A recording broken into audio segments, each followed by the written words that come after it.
Good morning, everyone. And after a long time, welcome back to Data Structures Theory Sessions. All the students present here physically and all the students online. Well, let's recall what we have seen till now, and then we will continue with the further topics from this unit. So if I'm not wrong, we were continuing our unit, linear data structure and the representation. Yes or no? Yes? Okay. And well, that's the second unit. We have done first unit, which is introduction to data structures, where we have seen data management concepts, right? Why we need data structures, how we should decide data structures, what we should go for, think about data, how to collect data, organize your data, and so on. And once you have your data and the size of your data, you know what size of data you need to manage, then you will think what operations we want to do on that data. And based on the data size and maybe the operations, you think about data structure, whether it will be, we should go for array, or we should go for a few other data structure, maybe two-dimensional array or a structure and so on. Or whether we need to combine both. Few examples we have seen, like taking an example of a student list of university, right? Those kind of examples we have taken at that time. And later we looked at types of, primitive and non-primitive data types, and then we have seen types of data structures. Linear data structure and non-linear data structure we have listed. So overview of those data structures we have taken in unit 1. And those data structures are array, stack, queue, linked list. This is linear. Tree and a graph, which is non-linear, right? Now, that was the end of your unit 1. Then we have started linear data structures in detail with the representation. And if we look at this entire unit, then we need to go for array, stack, queue, and linked list here. And from this one, we have already started array. Now, as we are going in depth, we have seen what is array, how you can declare your array, what is the memory allocation, and all those things. How you can pass array to function, what are the operations on array. This all the things we have seen till now. So on 1D array, we have seen these operations. Traversal process. Once you know how to traverse, you can search, okay? You can search, you can insert a new value at any place, maybe at the end, or maybe at some middle or starting place. Now we discussed that if we want to insert a new value somewhere in between, then we need to shift existing values to create an empty space at the required position. If I want to insert a new value at second place, then I need to create empty space at that place first. मुझे second place पे खाली जगह बनानी पड़ेगी so that I can put a new value there.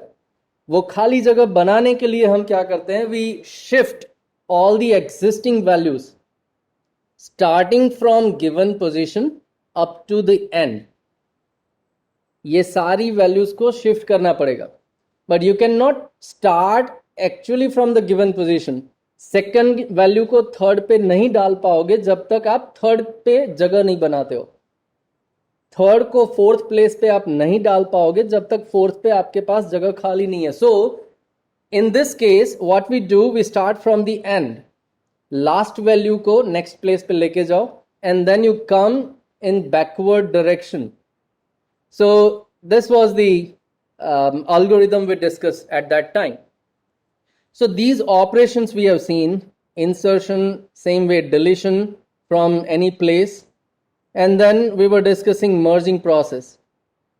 Now when we were merging, there are two possibilities. Maybe you have unsorted arrays, and it is very much simple. You take first array entirely in the new one, and then you take second array in the new one, and you are done. But what if you have sorted array? So in that case, you need to go for value by value comparison. One value from array 1 one value from array 2, compare those two values and consider the smallest one if you want ascending order. So by comparing those values one by one, what we have decided is we are going to take smallest value to the new array. Now we are going to repeat this process जब तक आपके दोनों में से एक array खत्म नहीं हो जाता. जब तक आपके पास एक एक वैल्यू दोनों एरे से मिल रही है, आप ये कंपेयर करते जाओगे, एक एक वैल्यू कंसिडर करते जाओगे. Once you are done with one array, कौन सा नहीं पता, दोनों में से एक भी एरे अगर खत्म हो जाता है, then you can not compare values. In that case आप क्या करोगे, रिमेनिंग एरे में जितनी भी वैल्यूज है, विदाउट लुकिंग एनीथिंग, सारी की सारी वैल्यूज फैच कर लो. So that kind of process you need, and for that we also discussed this pseudocode here, right? So that was the last operation we see on 1D array merging process. And now today we are going to continue from this place where we are going to start two-dimensional arrays now. This is where we stopped in previous session. So a very quick revision till now. And let's continue, because as we are lagging behind compared to other classes, let's continue and let us try to cope up with them. So we want to discuss two-dimensional arrays. Well, few examples. Wherever you have tabular form of data, you can always go for two-dimensional array. Or one condition, array contains homogeneous elements, right? So a table you can store in two-dimensional array provided all the values are of same data type. If your entire table is numeric table, then you can have two-dimensional array, right? But you cannot have something like a student detail table, because when you are considering student detail, in one column you have name, in other column you have enrollment number, maybe in the third column you have phone number. Now this data does not have same data type, and in that case you cannot have two-dimensional array. You need to go for few other structures. For one student you can define a C program structure, C structure, which contains members, and then you can take array of that structure to have multiple students. Well, that will come later, but for now what we can say, if we want to just have a seating plan of a room which will only have few numbers inside, just like this one, we have a physical classroom here, and if we say that we are going to paste your numbers, a sitting arrangement for your mid-sem exam, so that can be represented in two-dimensional array, because in this entire class we are going to have 5 columns of students, and if there are 6 rows, then my table will be 6 cross 5. Okay, and in that 6 cross 5 I can put numbers where which student is going to sit, right? So a seating plan we can represent in the table form or in the two-dimensional array. Maybe we may go for a monthly budget. Look, these are few examples to understand what is 2D array and how we can use, where we can use. But this is not limited to. Wherever you have same data type data, you can go for multi-dimensional arrays. Now, what is monthly budget? Well, if we want to organize it by category and month, let's say columns are the months and rows are the categories, or vice versa. Maybe you can have a column as category and rows as a month. So January, February, March, April, May, the 12 months will be the 12 rows, and you have a set of categories.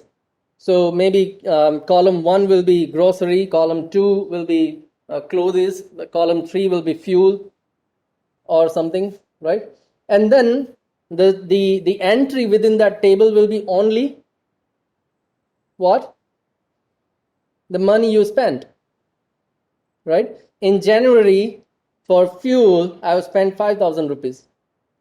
For February, for grocery, I have spent 6,000 rupees, and so on. So the entry, the entire table will only have entry of the money spent till now. So it's only the money float array. Okay. So that's another example. Maybe a grade book row might be the correspond to individual student, and the column will be the student scores. So number of rows will be equals to the number of class strength, and the column may be the total score, or you may also go for subject wise scores, but the entire table will have the entry of marks.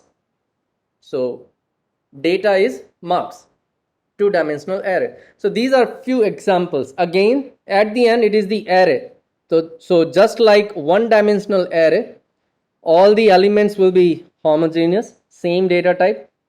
It is fixed size array, so you have to define size.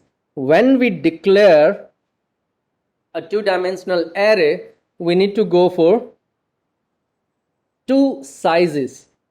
As long as it is a two-dimensional array, we have to define size of both the dimensions. How many rows and how many columns. So the first one is going to be the number of rows. And the second one is going to be the number of columns. So when I write int a, square bracket 3, square bracket 4, defines I'm going to have one two-dimensional array which can have total 3 rows and 4 columns inside. Okay, now at that place you can end your declaration and you are done. You can complete that statement, semicolon, and you are done. So that is just a declaration of two-dimensional array. Later part of your program, you can access this array by name capital A, and you can have indexes I and J. So Aij, ijth element will be accessed. You can assign value, you can access value, whatever you want, you can do it there. You ask user to enter the values and you store those values at this place. It's okay. For loop, if there is one dimension, one for loop is required. If there are two dimensions, two for loops will be required. If you are handling two-dimensional array with pointer, single loop will require. Well, that's a total different case. We'll see it later. But we can access all the elements. Once we have the element, हम उसमें data store भी कर सकते हैं या तो फिर वहां से data ले भी सकते हैं. Now, what if we want to initialize our two-dimensional array at the time of declaration? Now, that's what the statement you see on your screen. At the time of declaration, if you want to assign few values, then you directly go for equals to sign and then curly bracket, and inside that curly bracket you give your elements. Now here what you can do is you can also write a continuous number. You can also have initialization like this. Now what C executor will do, it will have a look at how many rows and how many columns are given to me. Okay, there are 3 rows and 4 columns. Means each row will have 4 columns. So it is going to consider first 4 elements in row 0. The index starts with 0, so I'll write row 0. Otherwise you can say first row. The next 4 elements will be considered in row index 1 and so on. So executor will understand this. It will take these values something like this. This is also possible. You can have all your numbers in a single curly bracket, all numbers separated by comma. Well, explicitly if you want to differentiate those rows, अगर आप खुद से वो row अलग दिखाना चाहते हो, then you may go something like this one. The outer curly bracket is for entire array, remember. Then internal curly brackets are defining each row. And within those curly brackets, you have number of elements separated by comma. So 8, 2, 6, 5. All these rows are also separated using comma. Okay, and your statement is ended with semicolon. Now this is how we can also initialize two-dimensional array. Well, if you are executing this statement, then you can represent your array something like this. It's a two-dimensional array, so we represent it in this form. These are the rows and these are the columns. So we do have 3 rows and 4 columns. Index range from 0 to 3 and 0 to 4. Okay, sorry, 0 to 2 and 0 to 3. 0, 1, 2 rows, 0, 1, 2, 3 columns. And all the elements are something like A of 0, 0, 0th row, 0th column. A of 1, 2, 1 row, 2 column. So you can say A of ij, something like matrix element.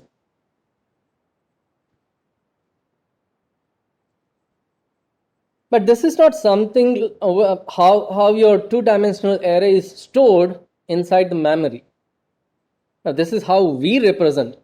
But computer इस तरह से two-dimensional array को store नहीं करता है. It is an array. It is a fixed size. An array will always have contiguous memory allocation. Okay? So array will always have a contiguous memory allocation.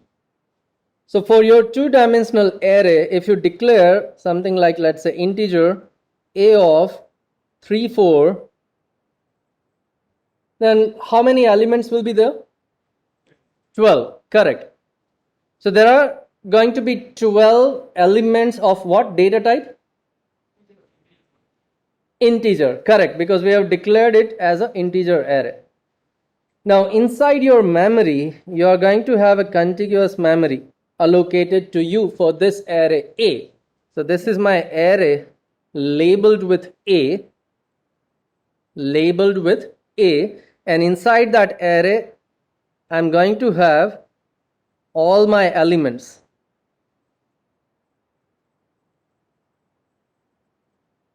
A contiguous memory allocation. So if I say the base address of my array is something like 2002, if that is my base address and we are going for 32-bit operating system which takes 2 bytes for integer. Let us assume an integer takes 2 bytes.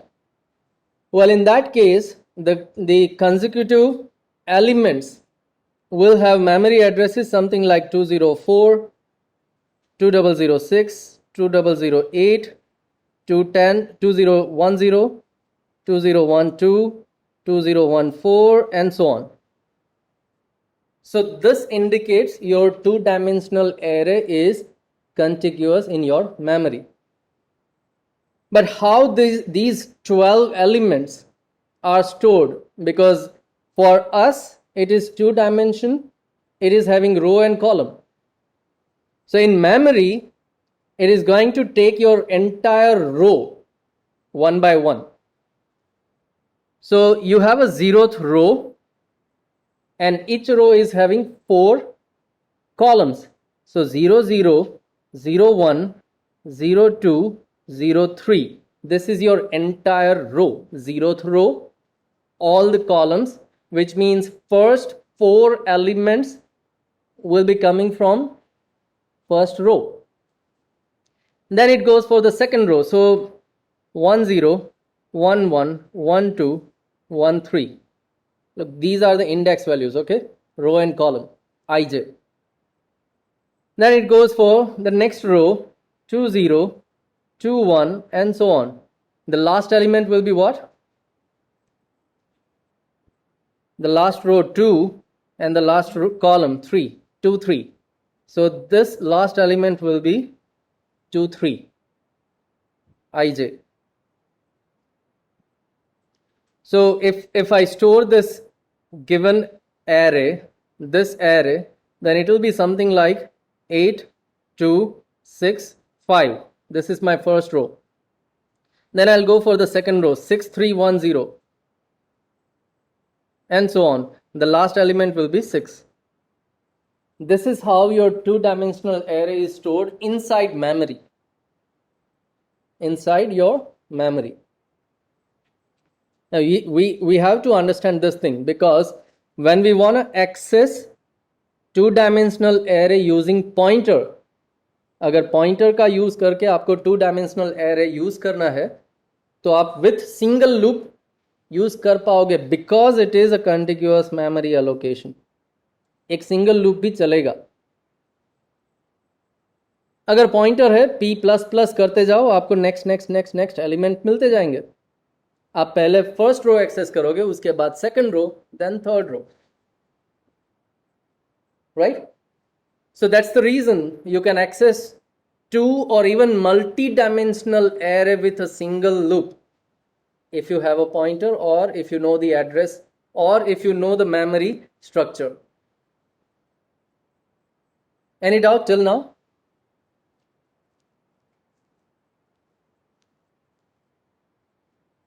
Any doubt or question?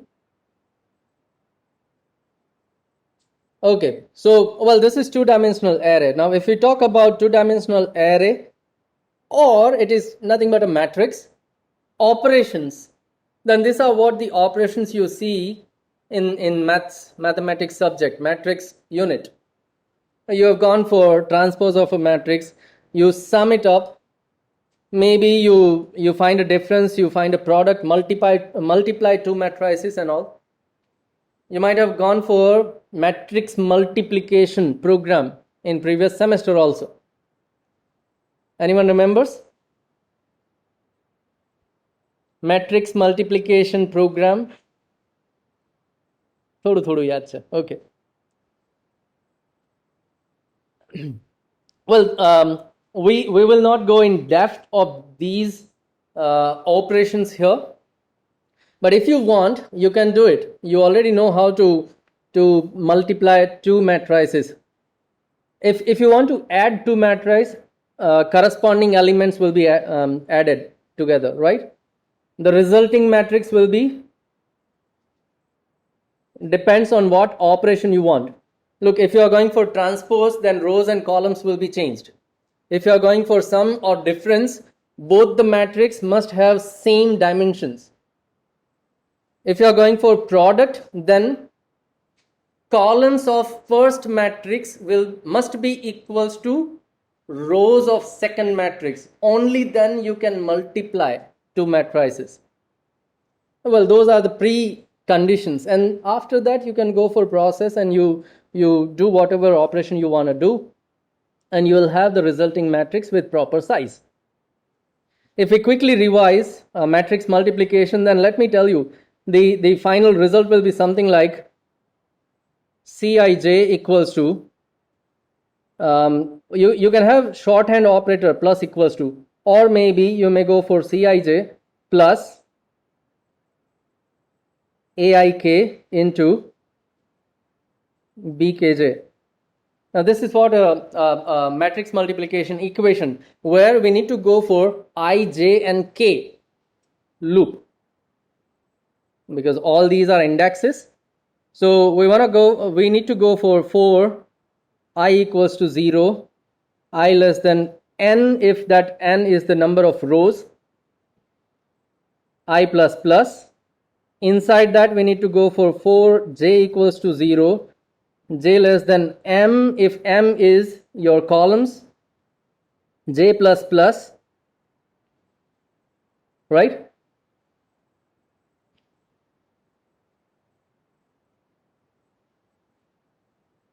And then the inner loop, one more inner loop will be for k equals to 0, k less than k plus plus. So you can have Cij equals to Cij plus Aik into Bkj. equation to calculate. Now, before you start loop of k, make sure that Cij is initialized with 0. Otherwise, garbage value will be added there. So we need to make sure that Cij is 0. या तो फिर जब आप Cij declare करते हो उसको पहले से 0 कर दो, तो ये स्टेटमेंट लिखना ज़रूरी नहीं है. That's up to you. Now, if I do have multiple statements in the loop, then I must go for curly bracket. अगर सिंगल स्टेटमेंट है तो चलेगा, अगर एक से ज़्यादा स्टेटमेंट है तो कर्ली ब्रैकेट करना ज़रूरी है. And this is how you calculate your matrix multiplication program. Now, k less than what?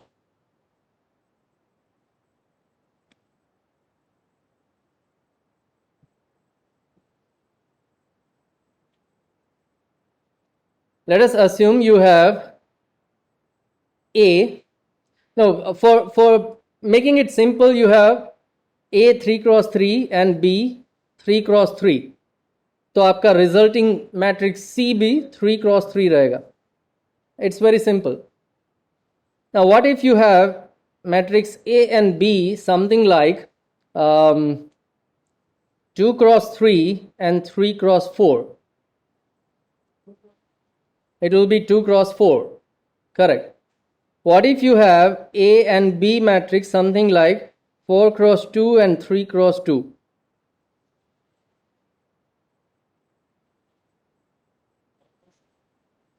Four cross 2 and 3 cross 2. What will be the size of C?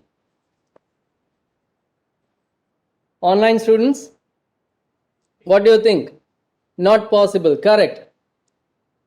Not possible. Matrix multiplication is not possible because columns of second matrix and rows of first matrix do not match. So you cannot multiply these two matrices. Right?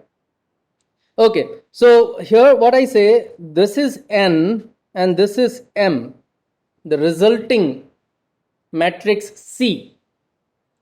N cross M. And that's what I have taken here.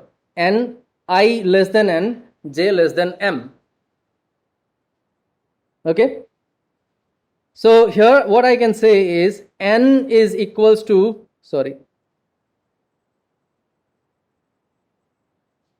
N is equals to number of rows of matrix A. M is equals to number of columns in matrix B. Now the remaining part is either number of columns in A or number of rows in B, and both are equal. Only then it is possible. Correct? Only then it is possible. If we call it L, then loop of K will go up to L. Is that clear now? Is that clear now? Okay. So that's how we decide all these loops and where should we, up to what number we should continue. Yes? Okay, let's take this example. If A is 2 cross 3, if B is 3 cross 4, column of A and row of B, if these two sizes matches, only then we can multiply. And the resulting matrix will be 2 cross 4. 2 is coming from matrix A, number of rows, and 4 is coming from matrix B, number of columns. Right? So this 2 is coming from here and this 4 is coming from this place. That's why we say N cross M will be the result. And the remaining part, number of columns in A and the number of rows in B will be equal. And if we assume if that is L, then that decides the loop of K, the third loop here. That decides the number of times we are going to execute that loop, right?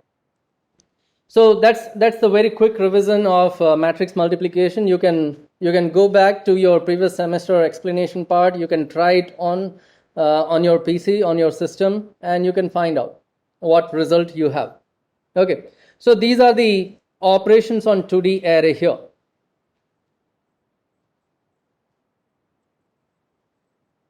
Now, as we know, the two-dimensional array will have a contiguous memory allocation.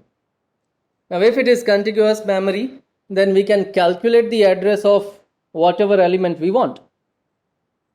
Now, it was easy for 1D array because there was only one index.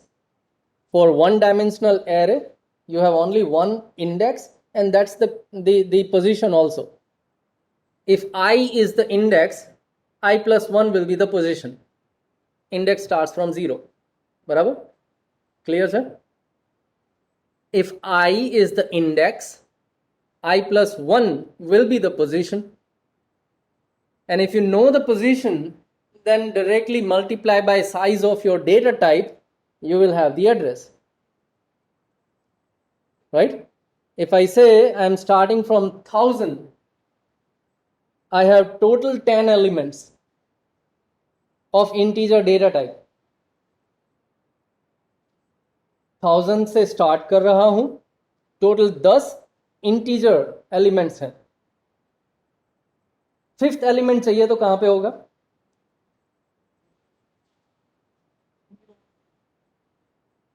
1000 से start कर रहे हो, पहला element 1000 पे, दूसरा element 1002 क्योंकि integer 2 bite लेगा. So second element will be at 1002. Third element will be at 1004. Fourth element will be at 1006. And fifth element will be at 1008. Now, this is very simple. So in 1D array, what you can do is how many elements you have passed. पांचवा element अगर आपको चाहिए तो आपने 4 element pass कर चुके हो. 4 multiplied by size of integer. 4 multiplied by 2 is 8. 8 को आप अपने बेस एड्रेस में ऐड करो 1008. 1000 आपका बेस एड्रेस था, उसमें 8 ऐड कर दो 1008 मिल गया आपको address. So for 1D array, calculation of address is simple. But for 2D array, we need to think about it. But we are going to follow the same logic. We are going to find out how many elements we have passed till now. अगर मैं ये बोलता हूं भाई चलो एक बार देख लेते हैं. Let's say this is your two-dimensional array, and inside that these are the index values 0, 0, 0, 1, 0, 2, 0, 3, your 0th row, then 1, 0, 1, 1, 1, 2, 1, 3, and so on. So these are the index values. Now this is how we represent 2D array. But memory के अंदर क्या होगा? Contiguous memory allocation. 0, 0, 0, 1, 0, 2, 0, 3. उसके बाद आ जाएगा 1, 0, 1, 1, 1, 2, 1, 3, and so on. Now it is contiguous to show that. Let's have a look at addresses. If 5000 is the base address or the first element, then the next element will be at 5002, 5004, 5006, 5008, and so on.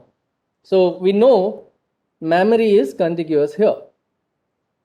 Now what if I want to find out index 32 elements address?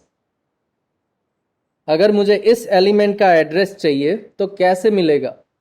Now we are going to follow the same logic. If you want this element, तो इसके आगे कितने elements अभी तक पास हो चुके हैं? Find it out.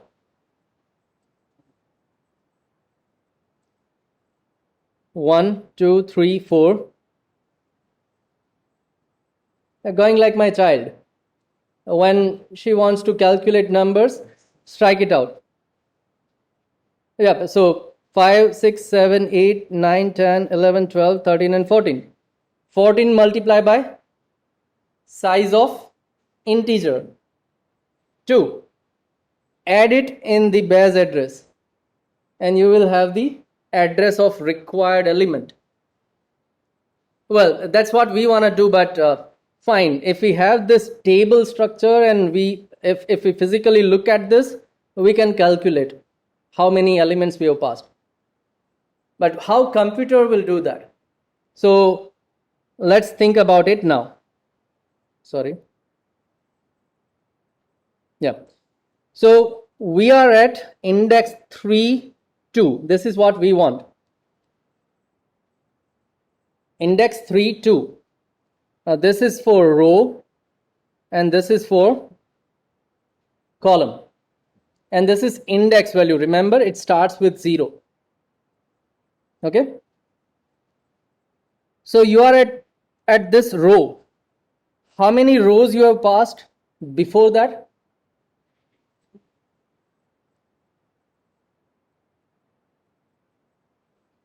How many rows you have passed? 3 rows. And how many columns you have passed before this? As long as it is index starting from 0, directly you can take that number. 3 rows are already passed and 2 columns are already passed if it is index. अगर ये index नहीं है तो आपको क्या करना पड़ेगा? -1. Third row पे खड़े हो तो आगे कितनी रो चली गई? 2. अगर मैं थर्ड रो पे खड़ा हूं तो मेरे आगे 2 रो होगी. So if it is number of row and number of column तो आपको -1 करना है. इफ इट इज इंडेक्स तो आप -1 नहीं करोगे. Is that clear? So now you know how many rows are passed and how many columns are passed. Now, how many columns are there in each row? Oh, that is very much clear because you have declared this array. आपको पता है कि array की size क्या होगी. If it is 3 cross 4, तो हर एक रो के अंदर कितने elements होंगे? हर एक रो के अंदर कितने elements होंगे? 4. So each row will contain 4 elements inside. आगे जितनी भी रो थी उसके सारे के सारे एलिमेंट्स मैंने पास कर लिए हैं. सो 3 मल्टीप्लाई बाय 4. एडिशनली करंट रो जो है मेरी उसमें से मैंने 2 एलिमेंट पास किए. From my current row 2 columns pass हो चुकी है. So +2. Now this will give you the total number of elements.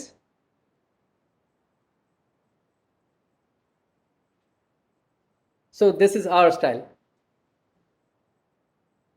This is our style of calculating elements passed. And not like a child, strike out everything. Yeah, so that's correct. Yeah. And now we found number of elements. Multiply by size of element and add it to the base address, and that leads to this equation.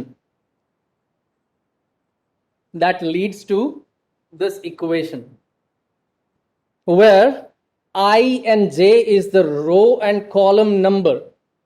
Remember, I and j is the row and column number, because whenever user is going to tell you I want this element, user doesn't know internally it is index. Correct? User को पता नहीं कि internally index 0 से start होता है. तो and user तो क्या बोलेगा?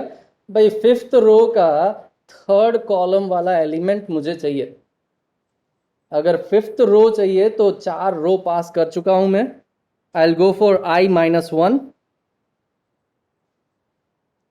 Multiply by total number of columns. Okay. And then if user says I want 3rd column element, तो j-1 इतने elements current row के पास हो चुके हैं. So that gives you this equation. 3 multiplied by 4 plus 2 we derived from this one. I-1 multiplied by n plus j-1. If it is m cross n array. if it is m cross n array. Multiply by size of element and then add that number to the base address, and you will have the address of ijth element. Now again, this ij is not the index, remember, it is the row number and column number. If it is index, तो आप ये -1 नहीं करोगे. Okay, so that's how we derive this equation, and this equation is very much important if you directly want to jump on a particular element using pointer. अगर pointer के साथ आपको directly jump करना है किसी element पे, then this is going to give you the perfect address of that element. Calculated address अपने pointer में store करो, and you are at the position or at the given or at the required place. From the perspective of examination, this is a little bit important one. In exam, there may be a question, calculate the address of given element, being the base address XYZ given to you already, and the array is of float data type. तो आप क्या करोगे? सबसे पहला statement, let us assume float requires 4 bytes, and then write down this equation, calculate the address. This will be the address of ijth element, and you are done. Okay, very minor calculation. It may be asked in 1 or 2 marks maximum. Okay, so address calculation of 2-dimensional array. What do you think about 3-dimension? What if I say I have matrix, or not a matrix, but let's say a 3-dimensional array A of 3 cross 2 cross 2.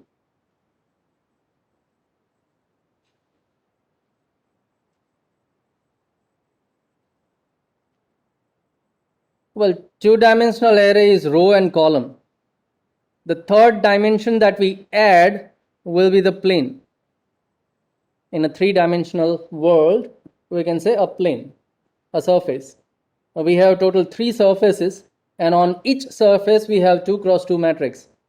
So it is something like this one.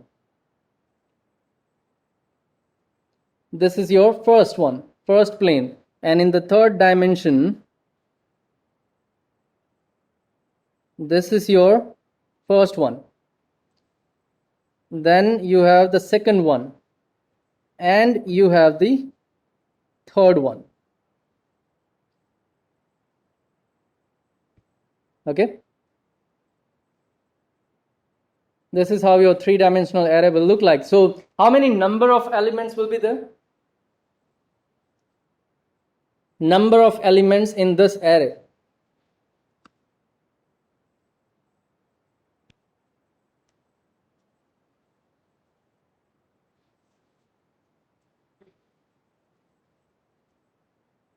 Well, Rutvik, you are correct.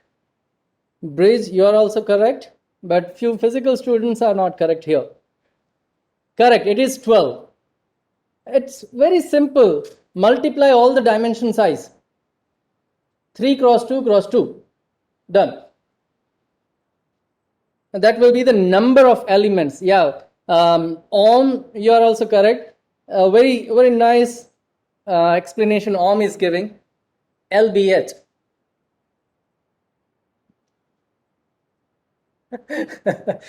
Correct.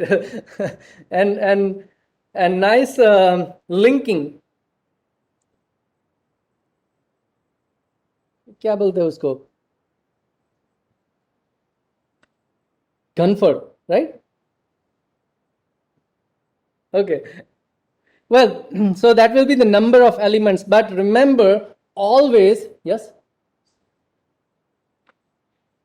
No, the extra dimension that we add will always come first. Okay, so it is something like plane, row and column. Why? Let me tell you. If you consider plane, column and row, then this indicates in one row you have different planes.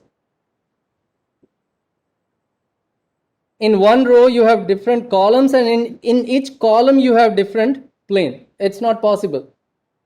What we decide in row, once you define columns, it will be common. Now that's why the other way around, this is how you need to go for. Yeah, and remember, array is always contiguous memory allocation, correct? So if we think about this three-dimensional array, then it will be something like this. You are having total 3 planes. Each plane is having 2 cross 2, right? Now this is my 0th plane, 1 and 2, and each plane will have 0 0 0 1 1 0 1 1.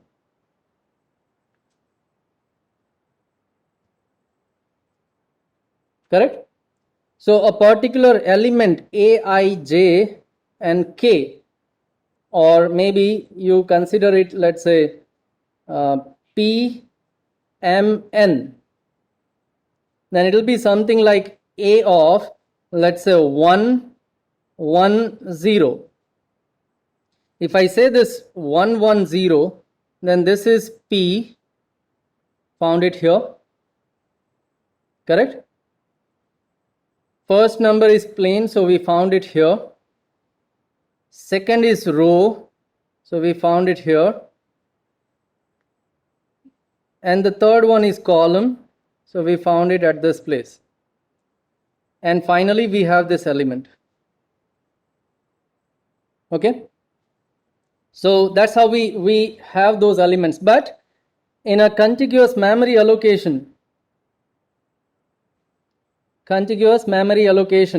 follow this rule. First plane पूरा लेके आओ.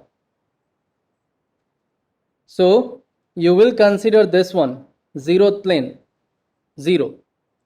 उसमें से first row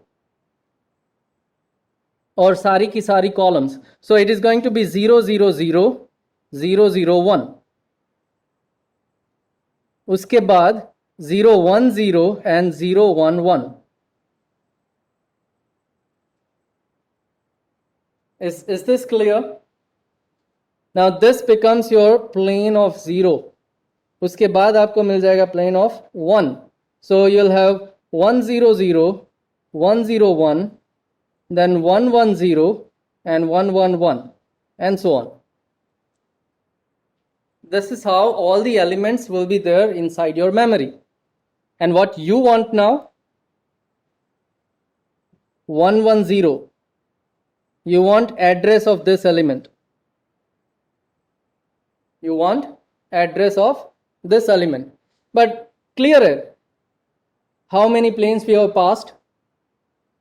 Multiply by row number, multiply by column number in that plane. So it is P multiplied by M multiplied by N plus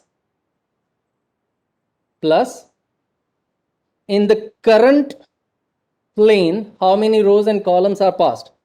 So if it is something like I want something like, for example,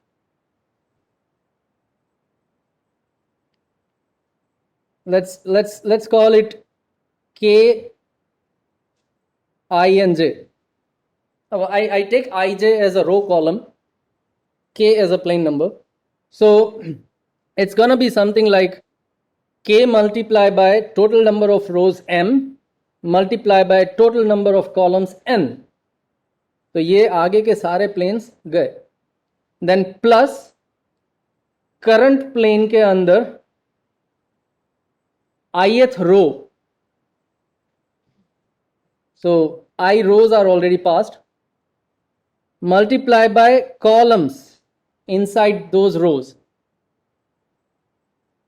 N plus current column J. So these many elements are already passed. Multiply by size of element, add it to the base address, and you have the final one.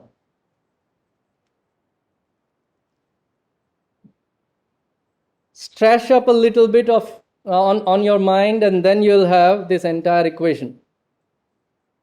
जब कभी भी direct equation समझ में नहीं आता है, draw the physical situation, draw it on a paper, try to understand how everything goes inside the memory, and then try to identify what is M, N, I, J, K, and all those things.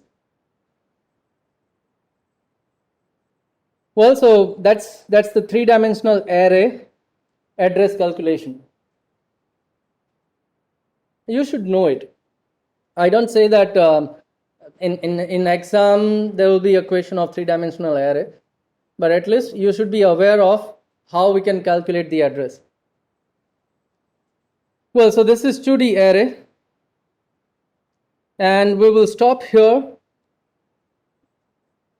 In next lecture, we will see what is sparse matrix and what is the need of having some kind of extra arrangement for sparse matrix. Okay, so we stop here for now. Thank you everyone for being part of this session, and in the next lecture we are going to complete our array. After that we will start stack.